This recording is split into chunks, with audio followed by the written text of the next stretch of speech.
Eu nasci dentro de uma família evangélica. Antes de eu saber o que era uma crença, eu já estava inserida em uma. Igreja pentecostal, não fica calado. Igreja pentecostal, não fica parado. Igreja pentecostal, chega pra adorar.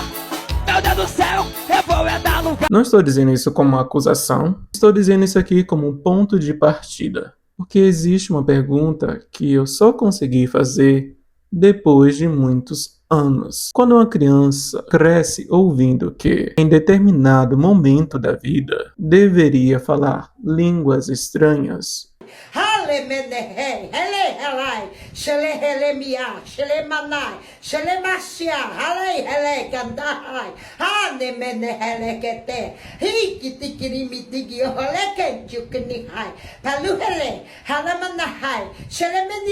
ou língua dos anjos, até que ponto esse comportamento, quando finalmente acontece, é espontâneo. No ambiente que eu cresci, falar línguas estranhas era comprovação de um maior grau de espiritualidade. E esse grau de espiritualidade era entendido como uma prova espiritual de maior comunhão com Deus, com Jesus Cristo. Dá glória.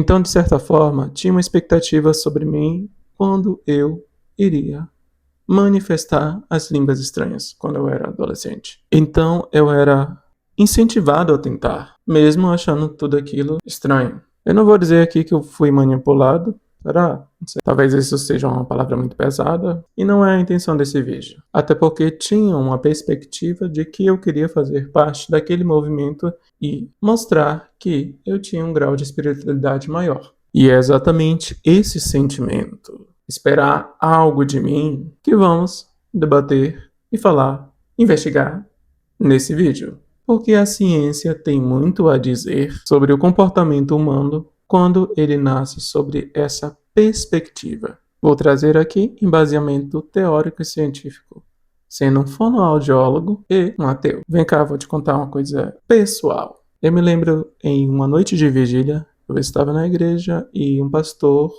chamou 3 adolescentes que estavam sentados no banco, conversando. Eu era um deles. Para ir à frente do púlpito, ele impôs suas mãos nas nossas testas. Ao redor, várias pessoas, membros da igreja, fizeram um círculo e começaram a orar por nós. Ali o pastor começou a deferir e a falar alto no microfone que se ele era usado por Deus, se ele tinha o poder que Deus deu para ele como mensageiro, como missionário de Deus, aqueles 3 adolescentes que estavam ali na frente iriam começar a falar a língua dos anjos. Fala em línguas! Zakalabaporebaha, Dakalabaporebeporebeha, Zataraboderesanda, Elebedorebedorebefaia, Zazakazazandozemias. Pela primeira vez, como prova social e espiritual que Deus usava ele. Então, os meus 2 amigos começaram a falar línguas estranhas e eu não. E ele começou a falar mais alto no microfone: Jesus, se eu sou teu filho, se eu sou usado, se eu sou teu missionário, eu quero que os 3 falem em línguas estranhas. Então eu comecei a falar em línguas estranhas, sílabas, sons que eu mesmo não entendia e, de certa forma, aquela comoção dentro ali daquela igreja e que eu estava envolto me fez a ter esse comportamento. Foi minha primeira vez falando em línguas estranhas. Poucos aqui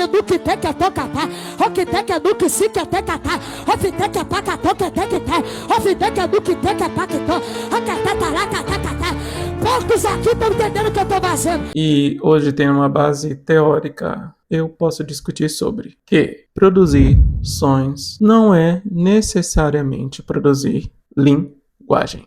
Mas antes de começar, eu preciso te dar uma ferramenta que eu uso todos os dias nos meus atendimentos de fonoaudiologia com os meus pacientes de linguagem, comunicação, voz e fala. Porque sem essa ferramenta, a frase que eu acabei de dizer não faria sentido nenhum. Então vamos começar. A maioria das pessoas pensam que voz, linguagem, fala, comunicação e idioma podem ser as mesmas coisas, ou até mesmo sinônimos. Mas para a ciência da fonoaudiologia, são coisas distintas. São coisas que têm seus mecanismos próprios, ao ponto que uma pode estar presente e uma ausente. Voz é o som produzido pelas pregas vocais na laringe, e ela é entendida como um campo mais físico. Alguns aspectos a gente pode falar frequência, intensidade, qualidade, que são aspectos ligados à voz. A pessoa pode ter a voz perfeitamente normal e ter alteração na fala, ou pode ter alteração na voz e falar várias coisas totalmente sem sentido. Fala, execução motora, articulação. É a boca, é a língua, é os lábios, é o palato se movendo com sequências rápidas e coordenadas para produzir sons específicos do idioma. É a partir daqui que sai o som da laringe e a gente articula usando esses equipamentos para produzir um som idiomático através dos fonemas, que é os sons, a menor partícula dos sons. Por exemplo, o som do P, que é o som do P. Entendeu? Uma pessoa pode ter uma fala tecnicamente fluente, sem nenhum problema, e mesmo assim, sem que ela carregue qualquer sentido ou significado nos sons que estão sendo articulados. Agora, a linguagem é um outro campo, é uma outra coisa, mais abstrata, é um sistema simbólico cognitivo por trás da fala. Vocabulário, gramática, síntese, semântica, é a linguagem que permite que o som que saia da laringe, seja articulado aqui, vire e se torne uma ideia compartilhável através do idioma. Uma pessoa pode ter uma linguagem plenamente preservada e se comunicar sem nunca emitir um som. Exemplo é linguagem de sinais, que existem várias linguagens de sinais, né? Então, americana, enfim. A nossa brasileira é Libras. Comunicação é o campo mais amplo de todos. É qualquer troca intencional de mensagem entre pessoas, ou animais, ou seres vivos, verbal e não verbal. Um choro de um neném, quando está com fome, quando está se sentindo mal, é uma comunicação. Um olhar que comunica um desconforto. Uma comunicação não exige linguagem, nem fala, nem voz. Agora, o idioma, ou língua, no sentido de português, inglês, é um sistema linguístico, lado de linguagem, específico e convencionado, compartilhado por meio de uma comunidade de falantes. E é um produto histórico, social, que faz pessoas se entenderem entre si com o mesmo som característico, articulatório. É como se fosse um código de uma região. A gente tem um 55 para o Brasil, enfim. Então, é o mesmo código para articular os sons que levam à fala, que levam à linguagem. Então, a gente faz aqui a linguagem aqui, manda aqui para o som, que articula aqui e produz o que a gente chama de fala, depois fala o idioma. Vou te fazer uma pergunta que parece um pouco óbvia, pode parecer um pouco óbvia, mas não é. O que faz um som, uma linguagem? E não é só produzir sílabas. Uma linguagem precisa, pelo menos, de 3 coisas. Fonologia organizada, que é um sistema de sons que se repete de forma previsível. Sintaxe, regras de combinações entre unidades. Semântica, sistemática, uma relação estável entre som e significado, que permite que outra pessoa reconstrua uma ideia. Em 1972, o linguista William publicou o estudo mais completo já feito sobre a língua em contextos pentecostais, estranhas ou línguas dos anjos. Ele gravou centenas de horas de glosolalia de vários países ao longo de 5 anos. A conclusão dele foi extremamente precisa. A glosolalia usa os sons da língua materna do falante, a entonação, o ritmo, os fonemas típicos daquele idioma, o que faz soar como uma fala real. Mas quando analisada a estrutura por partes minuciosas, ela não tem organização interna sistemática. A língua do pentecostais, línguas estranhas e línguas dos anjos não tem organização sistemática. Exemplo, as mesmas sequências de sílabas não correspondem a significados estáveis. Não existe sintaxe corrente. William resumiu isso chamando de um enunciado foneticamente estruturado, porém sem significado. Algo que o falante genuinamente acredita ser uma língua, mas não corresponde a nenhuma língua natural, viva ou morta. E isso eu não estou dizendo que seja uma experiência falsa. Não sou eu que posso medir isso. Significa que produzir sons organizados pela boca não é o mesmo que produzir linguagem funcional assertiva. Go ahead. Let that Holy Ghost language come up out of you. Go ahead.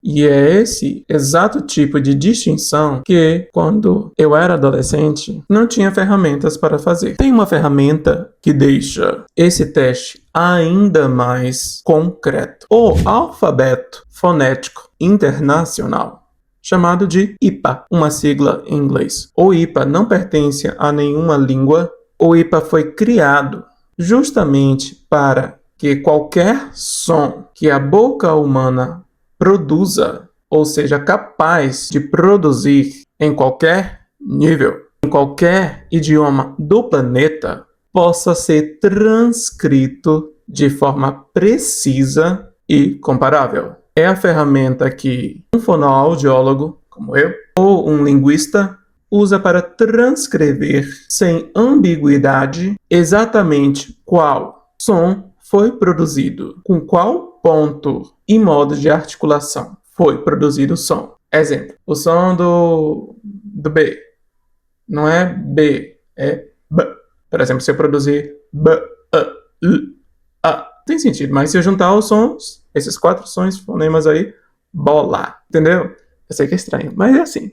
E é aqui que a língua dos anjos entrega o próprio segredo. Quando você transcreve foneticamente qualquer gravação de glosolalia, o inventário dos sons que aparece é sempre o subconjunto dos fonemas da língua materna de quem está falando. No português temos essa quantidade, no inglês, por exemplo, tem essa quantidade, no russo tem essa quantidade, no chinês tem essa quantidade. Então, um brasileiro falando línguas estranhas, ou a língua dos anjos, produz vogais abertas, consoantes e combinações silábicas que existem no português. Um americano, um estadunidense, fazendo a mesma coisa, produz um inventário fonético do inglês. Ninguém, nenhuma gravação documentada cientificamente produz sons que não pertençam ao próprio repertório fonético da própria língua nativa, ou nenhuma combinação de sons que o IPA não possa transcrever. Não existe. Foi exatamente essa a base do trabalho de William, analisar o material gravado, que a estrutura fonética sempre reflete a língua do falante. Ou seja, a língua dos anjos tem sotaque, e o sotaque é sempre o do falante, nunca metafísico. No Brasil, 2 gravações de línguas estranhas, ou língua dos anjos, ganharam vida própria na internet. Viraram, de certa forma, memes. Primeiro, o rap das línguas estranhas, atribuído ao Cícero. Decanta Lara Tunai, Arabaçu, Barabaçu, Barabachai, Diego Manachi, Enachi, Echai, Alabastu, Decanecai, Decomas, Névias. Escute Xana, Gachai, venha ser crente do Ieguchi Semanai. Jeová Jirei, Ave Rapai, El Shaddai, Ureche Semarraqui, e Alabastévia. E a música da cantora Graça Ramalho, que narra um relato de uma visão angelical e repete o refrão várias vezes. O refrão que dá o título ao nome da música. O nome do lugar é Labastori onde errar. E plá, plá, plá, plá. E pra Labastori onde errar. E plá, plá, plá, plá. Não diminui nem também possa aumentar. Essas gravações, usando o IPA, que foi algo que eu fiz, encontra exatamente o padrão previsto pela linguística. Sílabas abertas, terminações em vogais, encontros consonantais, comuns no português. Nada ali foge à fonologia da língua materna de quem gravou. O que muda é só a ausência de significado estável atrelado àquelas sílabas. O mesmo fenômeno do outro lado do mapa. Clipes televisivos estadunidenses falando em línguas estranhas, ou língua dos anjos. O caso de Benny é um dos mais compartilhados.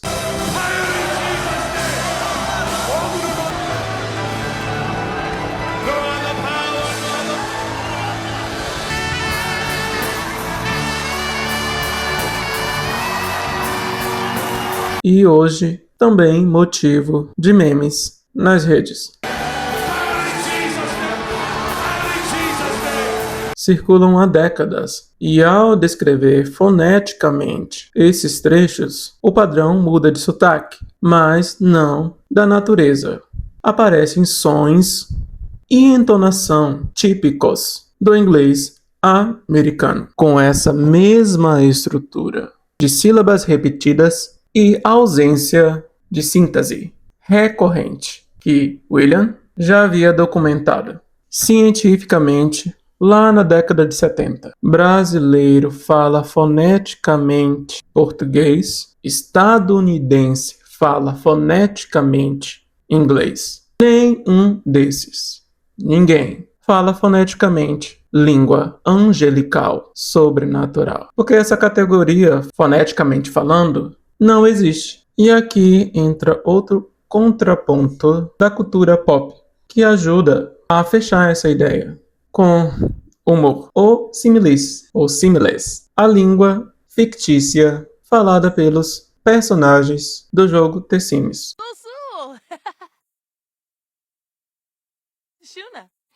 O Similes foi criado deliberadamente pelos desenvolvedores para soar expressivo, carregando entonação, emoção, ritmo de fala real, sem carregar nenhum significado literal fixo. Foi uma escolha de designer. Mistura fonemas de vários idiomas humanos para qualquer jogador em qualquer país sentisse a emoção da fala sem entender nenhuma palavra. Part of the game. For example, So. Yibs. Neeb. No me velk. Persegapler. Kasoma Yafispar. Smeet Ployma. they get married. Yibs! Oh, Yibs! Oh, Lurby, the God! Lets them go. Oh, Krafoiba! A diferença é que o Similes é assumidamente artificial, mas estruturalmente o mecanismo é quase idêntico ao da glossolalia. Som foneticamente organizado, entonação emocional convincente, ausência total de semântica sistemática. A diferença entre língua de anjos e o Similes não está no som, está na crença de quem ouve. Se a glossolalia é o som que parece linguagem, mas não é, existe um exemplo do lado oposto, inteiramente fictício, mas útil para pensar. Vale a pena trazer aqui o filme A Chegada, de 2016. No filme, uma linguista é chamada para decifrar a linguagem de seres alienígenas cuja escrita não é linear, cada símbolo carrega uma ideia inteira,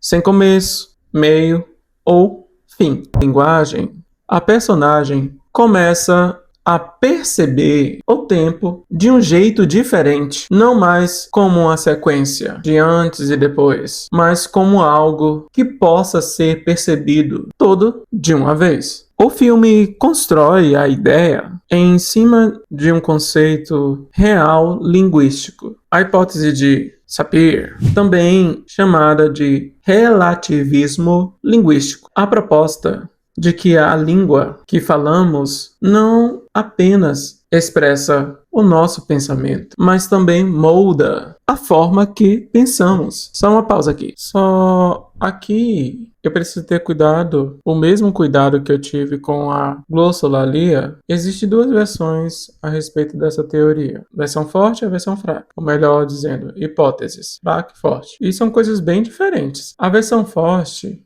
que é usada por esse filme, diz que a linguagem determina completamente o que somos capazes de pensar, que sem a palavra o conceito seria literalmente inacessível. E essa versão é amplamente refutada. A versão fraca da hipótese, que tem apoio de pesquisa, diz que a língua influencia certos padrões de pensamento e percepção, sem determiná-los absolutamente. Por que eu trago isso aqui? Porque a chegada e minha experiência na igreja são, de certa forma, espelhos invertidos. No filme, uma linguagem genuína, real, estruturada, só que radicalmente diferente da nossa, é capaz, segundo a ficção, alterar a percepção de quem está presente. É como se levassem a linguagem ao máximo de poder. Na minha experiência, o que aconteceu foi, de certa forma, oposta. Não havia uma linguagem ali, não segundo os critérios de William, mas o efeito subjetivo foi, ainda assim, sentido como transformador, como uma experiência que, de certa forma, alterou algo em mim naquele tempo. Uma ficção usa uma língua real e estrutura para imaginar uma mudança de percepção. Eu vivi uma mudança de percepção, de certa forma genuína, a partir de um som, que não era estruturalmente uma linguagem ou uma língua. Esse é o que deixa a pergunta mais afiada. O quanto da nossa sensação de isso mudou algo em mim depende da estrutura real da linguagem e o quanto depende só da crença de que algo está acontecendo. E foi mais ou menos ali aos meus 15 anos de idade que eu comecei a ter contato com a filosofia, ciência, história de uma forma não controlada, mas guiado-me pela minha curiosidade. No ambiente que eu vivia, isso não era bem-vindo. Ler Nietzsche não era bem-vindo. Não era bem-vindo. Paulo Coelho, eu li escondido. E não, a filosofia não me deu uma resposta contra a religião. Ela me deu uma nova pergunta. Não apenas uma pergunta, isso é verdade? Mas por que eu acredito que isso seja verdade? E como eu sei que isso é verdade? Nietzsche perguntou de onde vêm os valores que são chamados de morais. Wittgenstein, que é um filósofo que eu gosto bastante, perguntou se toda frase que parece significativa realmente significa algo. Kasman perguntou o que fazer quando a resposta não vem. Nietzsche e Wittgenstein foram um dos primeiros filósofos que eu tive contato quando eu decidi, por curiosidade, questionar mais a religião. Uma crença não se torna verdadeira simplesmente porque todo mundo ao redor acredita nela. A psicologia tem respostas parciais, não concretas, mas sólidas e testáveis e mensuráveis cientificamente para ser relevante a respeito disso. A primeira é Albert Bandura mostrou em experimentos que se tornaram clássicos que comportamentos complexos podem ser adquiridos por observação e imitação, sem que exista um ensino explícito e sem que uma pessoa tenha plena consciência de estar aprendendo aquele padrão. Uma criança que cresce vendo adultos falarem em línguas angelicais está observando, sem perceber, o padrão sonoro comportamental daquilo, o ritmo, a cadência, a entrega emocional. Conformidade. Salomão demonstrou que simples presença de grupos com uma expectativa clara é capaz de alterar o comportamento individual, mesmo sem qualquer ameaça ou correção direta. Ninguém precisa dizer, você tem que fazer isso. Basta que todos ao redor pareçam esperar que aconteça. A outra é a questão de estado de ritual e emoção elevada. Contextos de músicas intensas, luzes baixas, corpos em movimento, reteté, oração em voz alta e proximidades físicas. Tudo isso eleva o estado emocional e reduz a autoavaliação crítica. Isso não é uma hipótese no sentido de ficção. É um estado psicológico real, estudado e replicável. O contexto que eu estava inserido criava uma expectativa muito forte para que aquele comportamento que era desejado para mim acontecesse. Eu posso chamar isso de manipulação? Eu acho que é uma palavra muito forte aí. Posso chamar isso de ser coagido?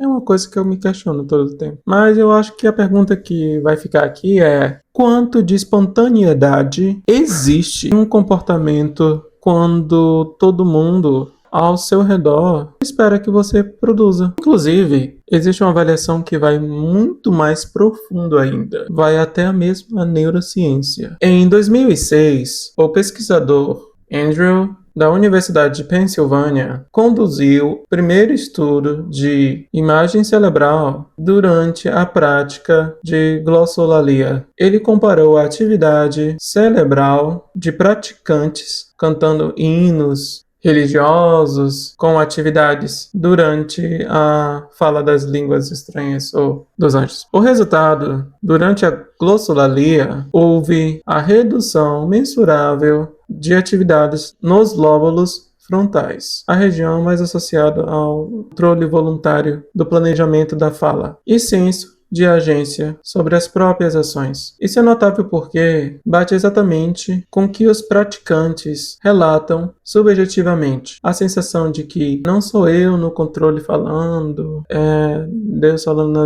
no idioma dele, né? Mas esse pesquisador aqui, ele descreveu o que acontece no cérebro durante o período que as pessoas estão falando em línguas estranhas.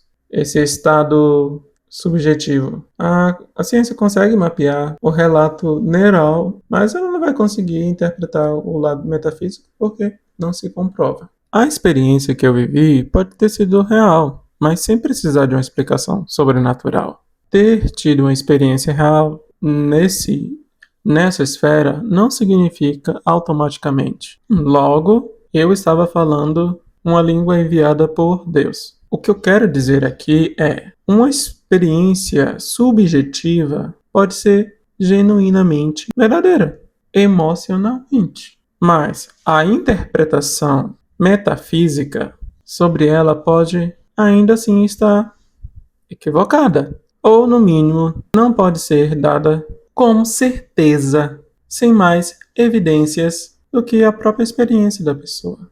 Produzir um padrão sonoro aprendido por observação sobre forte expectativa de um grupo em um estado emocional elevado, sem nenhum controle voluntário total sobre a própria fala. Eu poderia terminar esse vídeo dizendo uma frase fácil.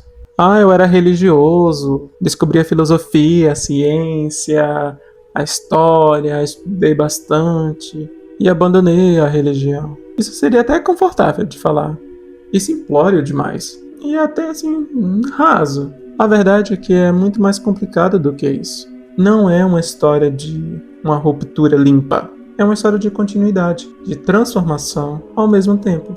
Sim, fatores antropológicos, sociais, fatores históricos, filosóficos, científicos me formaram o que eu tenho hoje de visão do mundo.